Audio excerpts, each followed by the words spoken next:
Hello everyone and welcome to today's episode on BloodMagic. This is part 2 and today we'll be looking at your tier 2 altar, the cool new things you can do with it, and then of course how to make it into a tier 3. So, as you remember last time, we started with the first altar, made a tier 1, showed you all the cool things you could do with it, and then bring it up to a tier 2, which we have right here. Now, the first thing you're going to want to do once you have your tier 2 altar is you're going to want to make the new blood orb. Now, what the new blood orb is the apprentice blood orb. It's going to cost you, it's going to be a little expensive. It's going to cost you an emerald. You just throw that into your altar, wait a little bit, boom, out pops your apprentice blood orb. Now this one is going to cost you 5,000 life points, which if you remember from last episode, the original one could only hold 5,000 life points, and your altar can only hold 10. But this one will hold 25,000 life points into your blood network. Now this is 5 times the amount of the first one, and this will allow you to do a lot of really cool stuff with your sigils. So once you get that emerald, put 5,000 blood, which is half of your altar, into there, and put your emerald into your altar. Out you'll get your apprentice blood orb. So the next thing that you can do is going to be a new slate. So last time we looked at the other slate, which is a blank slate. So this one is the step up above your blank slate, your reinforced slate. So just like your altar, these slates are going to level up. The more powerful your altar is, the more powerful slates you can make. So just like the first one, it's going to require you to put a piece of stone inside your altar. It's going to cost a total of 3,000 life points to make, 1,000 for the blank slate, and then 2,000 for the reinforced slate. So once all 3,000 life points are put in there, you'll see the little red swirly animation, it'll change to a blank slate, and then it'll change to a reinforced slate. Like I said previously, you're going to need a way to get a lot of stone, because this mod takes a whole lot of stone. So let's look at the next runes that we can make now that we have these blank slates. So if you remember last time, we could only make a couple runes. We could only make the blood rune, which really does nothing except for let you upgrade your altar, and then the speed rune, which is increase the effects by 25% of processing, or 20% increased processing speed on your altar. But these next runes are really cool. We have the rune of self-sacrifice, and what it does is it adds 10 life points per rune when using your sacrificial knife, which can come in really handy if you get a lot of these. So how you make them is you're going to need 4 pieces of stone, 2 glowstone dust, and 2 reinforced slates. Put your brand new apprentice blood orb right there in the center, and you're going to make yourself a rune of self-sacrifice. So then the next rune is your rune of sacrifice. So where the self-sacrifice gives you extra life points when you hurt yourself, sacrifice gives you extra life points when you sacrifice other things.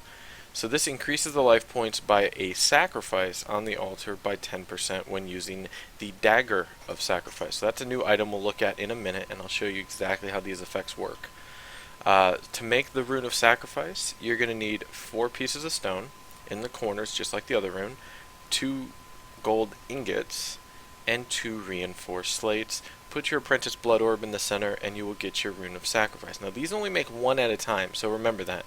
So if you don't have a lot of gold, don't have a lot of resources, you might not be ready for this yet. You might want to get a quarry, something like that.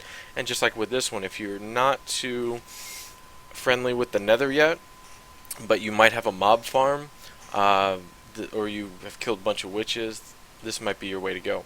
So it depends on your circumstance which one you want to get. So let's look at these altars right here that I have set up with 8 runes around each. So this one is your first one, the rune of self-sacrifice. So like I said, this is going to add 10 life points per rune per use.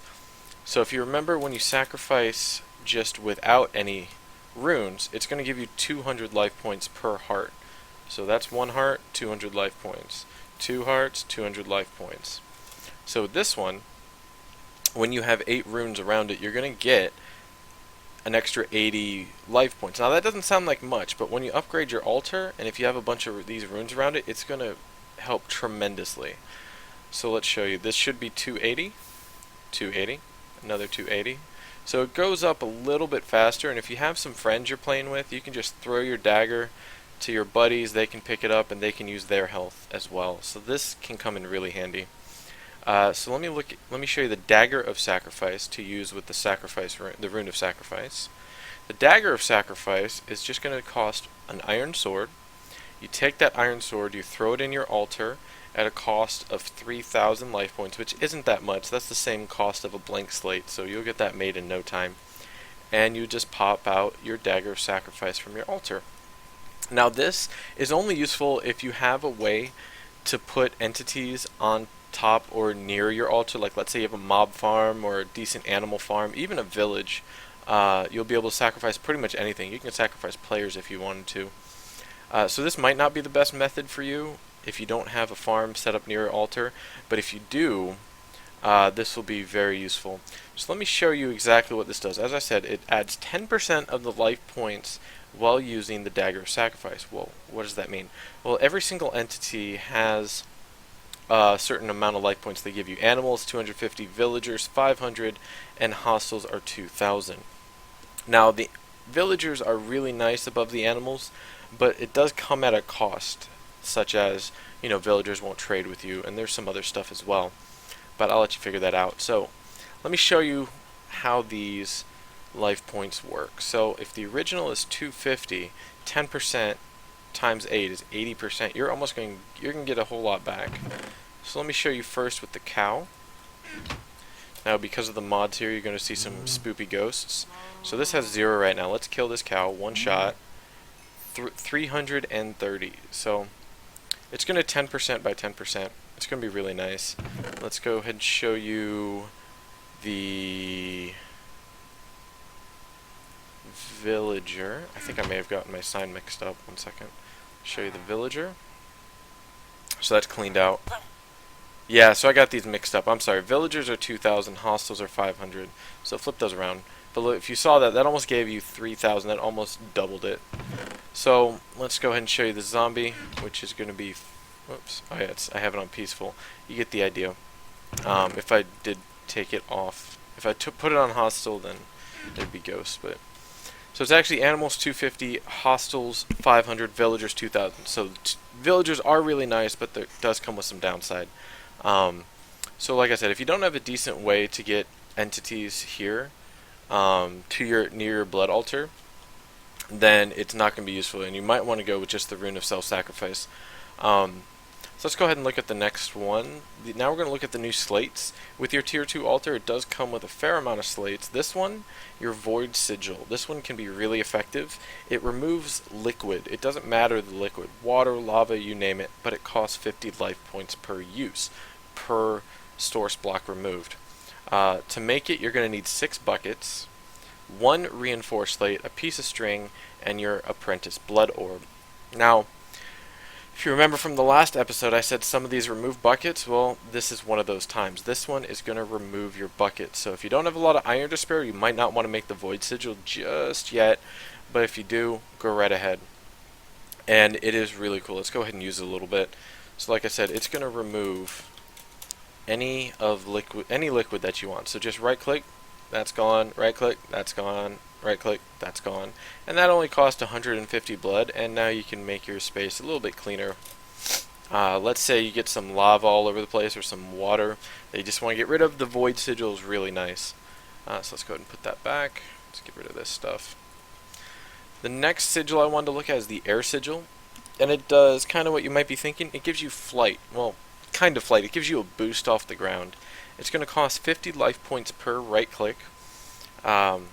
And how to make that is 6 feathers, 1 gas tier, another reinforced slate, and your apprentice blood orb. So let's go ahead and make that real quick. Boom. So like I said, it's going to give you just like a boost. So normal creative flying is hit double tap in the spacebar, you can hover, you can do whatever you want. This flight, if you right click, it just kind of gives you jet propulsion above the ground. You can take fall damage, and like I said, it's going to cost you 50 life points per use.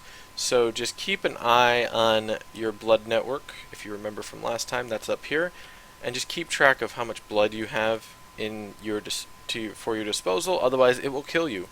So be mindful of that. It's kind of useful. It's really nice if you just want to use it as like either an escape or just to climb mountains you don't feel like mountain climbing. That can be really useful until you have a much bigger life pool. The next one is going to be the Sigil of the Fast Miner, and what that gives you is Haste 2. So you right click it, it's going to cost 100 life points, and then every time and that leaves it activated. This is going to be your first activated sigil. And over the core, every 10 seconds, it's going to drain another 100 life points from your network as long as it is activated. To make this, you're going to need 4 pieces of stone in the corners, much like the slates, and then you're going to need an iron shovel, an iron pick, and an iron axe. Put your apprentice blood orb and a reinforced slate in there, and you're going to get your sigil of the fast miner. Let me show you just how that works. So put that, you're just going to right click it, and you see how down here it changed from kind of grayed out to a little bit brighter yellowish orange. That means it's activated. And if you're going to open up your, let's go into adventure real quick, see how it has haste 2 now, and that's going to refresh every 10 seconds. So again, be mindful of your network because it's going to drain 100 every 10 seconds. Come on. As long as it's active. Of course, I'd get it on its 10-second cycle. And every time you right-click to activate it, it's going to drain another 100. See, there you go. So let's go ahead and put that away. But it'll give you haste 2, which is really nice. It can stack with your equipment if your equipment is enchanted, so you can blow through mining pretty quickly. The next activated sigil is going to be the Sigil of the Green Grove. So let's say you're not a miner, you're not a hunter, but you just like to grow your food. This is going to be the one that you want. The Sigil of the Green Grove has 2 effects. One, if you right click to activate it, it's going to increase the tick rate in a 6 blocks radius around the player. It costs 150 life points on activate and every 5 seconds after that. So it's a lot more expensive than the Sigil of the Fast Miner, but it's going to increase your food production, your tree production, anything that has a tick rate. It's going to be really nice. The second effect, if you just right click it on a block, it's going to bone meal it. Again, it's going to cost 150 life points per click, but it's going to give you infinite bone meal.